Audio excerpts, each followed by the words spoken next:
Hey, it's BT with the BrnoGP review. Man, what a race. I mean, seriously, first of all, I'm on the West Coast in the United States right now, and I don't know why, but I'm having a hard time staying awake. It was a hard time staying awake for that race.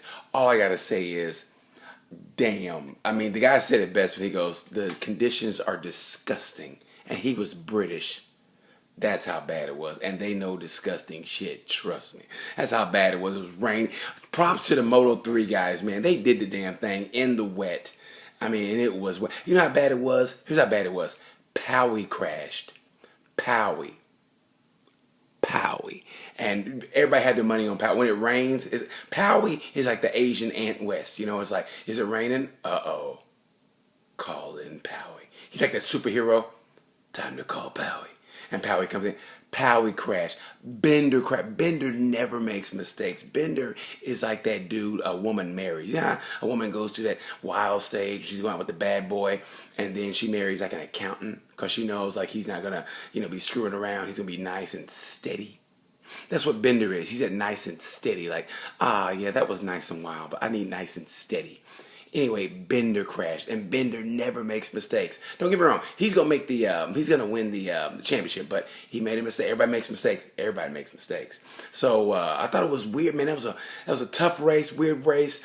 Props to John McPhee, man. Knowing what that guy's gone through, props to him. The first Scottish rider in a long time. So props to him. I think since the 60s, I think, right? 65, I think it was. Anyway, props to him. Props to Jorge Martin, man. That guy got his first podium. He was so excited. That's the way you're supposed to be. He was all excited and jumping on the bike like that. I thought it was great.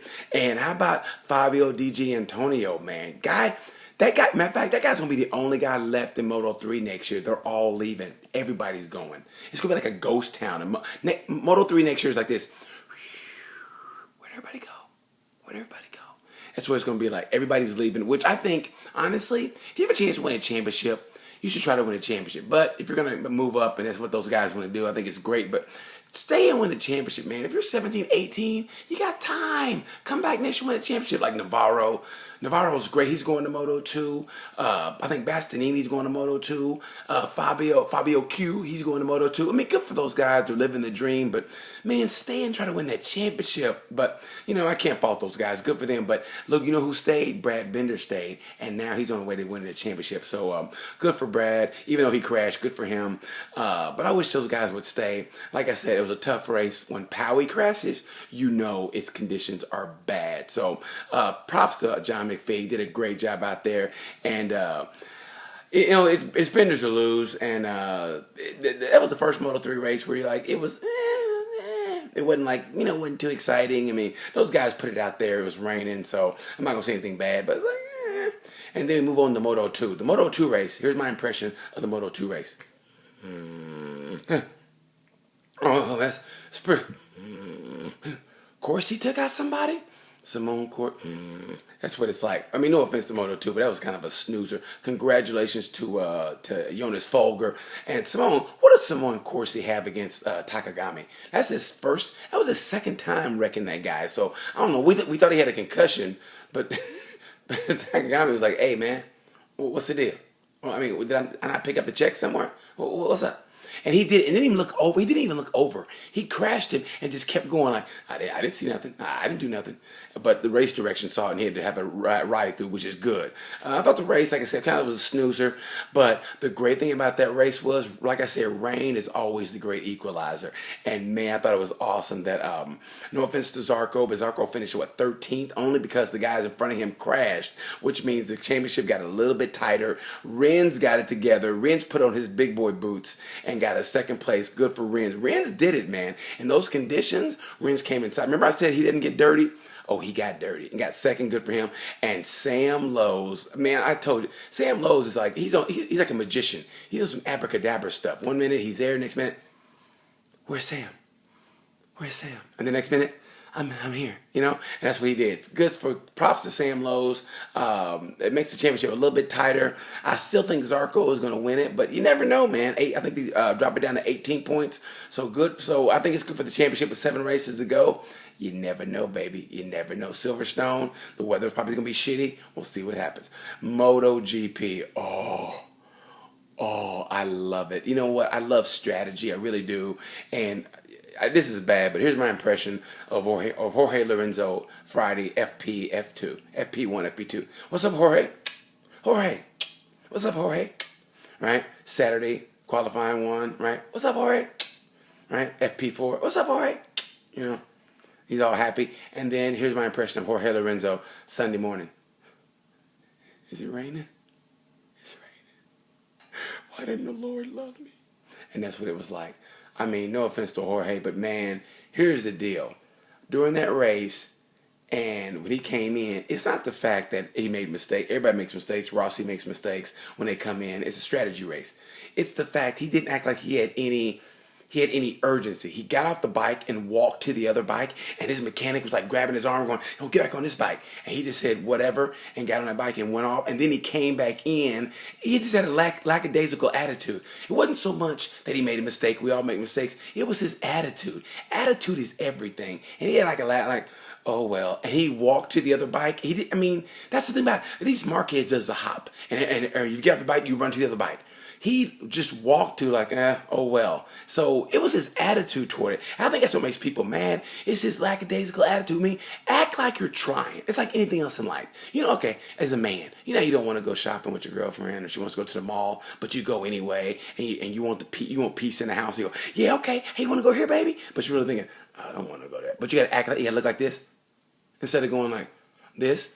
That's what Jorge was like, man. So act like you're has an urgency, a sense of urgency. That's what makes people mad. He act like, oh well, like a days ago. And even his pit guys are like, well, you know what? Well, screw him. You know, hey, you know what? You're going to Ducati anyway. We don't give a damn. That's what it kind of was like. So anyway, I don't know, man. I kind of he got no points, or that was his worst finish ever. So. I don't know, but I thought the race was great. Congrats to Cal. I don't know. I kind of barely saw it on social media. I think somebody said something bad about Cal. I'm like, what?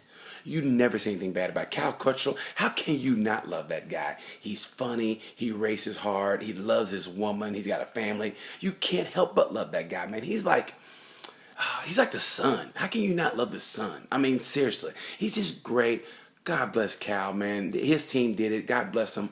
You know what? Remember earlier in the year, Cal Crutchlow said he thinks he's the second best Honda rider, and we were like, are you serious, bro? Bro, are you serious, bro? I'm starting to kind of think he kind of maybe is. And you know what? I think maybe he's a little bit too older at how MotoGP thinks, only how they think. But I wouldn't mind seeing him in that Repsol seat next year. I said Jack Miller only because he's younger. But you know what? Cal does the damn thing, and I don't know, man. I think Cal could do rather well in that Repsol seat, but good for him. A great strategy. He gambled and he won. How can you not like that? He gambled and he won. And the greatest thing about that race, the maturization of Marquez. I mean, he knew he had a bad gamble. You know one thing about this, the strategy while they're racing, that's what makes it so great. You know, those guys, like Marquez said, he was thinking, okay, I made a mistake. Let me just bring it on home. I can't even drive and tune the radio at the same time without them, like that. And those guys think on the fly. Crutchlow said he looked at the screen and said, I think it's Rossi. And he knew he had to speed. I mean, I can't do that. Those guys are incredible. How they think on the fly, going 200 miles an hour, 180 in the wet. What? So I thought it was great, man. Good for those guys. Good for Cal. I thought the race was the MotoGP race. MotoGP solo. It was better than Moto3 this week. I thought MotoGP was great. I want to give a shout out, man. Loris Baz got 4th. How awesome is that? I got to give Loris Baz, Hector Barber. Even though I was mad at Hector Barber for what he did to Pedrosa, and I don't know what that was about. He just cut in front of him. I thought that was kind of a dick move, bro. But congratulations to him, and congratulations to Eugene Laverty. Laverty got 6th. Laverty doesn't get the credit he deserves. We're all on this youth kick, and if you're past 25, 26, you're on the downside of your career. No. You know what Eugene Laverty is? Eugene Laverty is like a cheese sandwich. You know, if somebody says, hey, you want a cheese sandwich? You go, I don't know, damn cheese sandwich, I'm hungry. And then you have a cheese sandwich, you go, man, cheese sandwich is pretty good. That's what Eugene Laverty is. He's actually a really good rider. He's finished every race. Only race he didn't finish in was when Petrucci decided to Iannone him, and he just went right through him and made him crash. Other than that, Eugene Laverty is solid, man. He's a good cheese sandwich dipped in tomato basil soup. So I thought the race was good. Congrats to guys who never get that much props to those three guys. And you know what? Say what you want. Congratulations to Iannone. How he kept it together with his tires falling apart. His tires fell apart like my parents' marriage fell apart 12 years in. It just dilapidated. But anyway, I thought it was a great, great race. Loved, and when the rain comes, it makes everything even, and then we get to see who is the smartest, who's really a really good rider, and I thought it was great. I think I gave those props to those guys. Props to Mahindra Racing. They finished 1-2. Who else is there? I think I did it all. And congratulations to the Brits. 35 years since Barry Sheen. So congratulations to Cal Crutchlow. Silverstone's going to be off the hook. I can't wait. And I think that's about it. Yeah, that's pretty much about it. So thought it was great. Thanks for watching, guys. Sorry it took so long, but man, I watched the race and I had to go to sleep. Then I woke up. So I'm just getting this out. It goes longer than I want to, but who gives a damn, right? It's like the Academy Awards. Anyway, thanks for watching. And I'll see you guys in Silverstone in 2 weeks. All right, take it easy. Peace.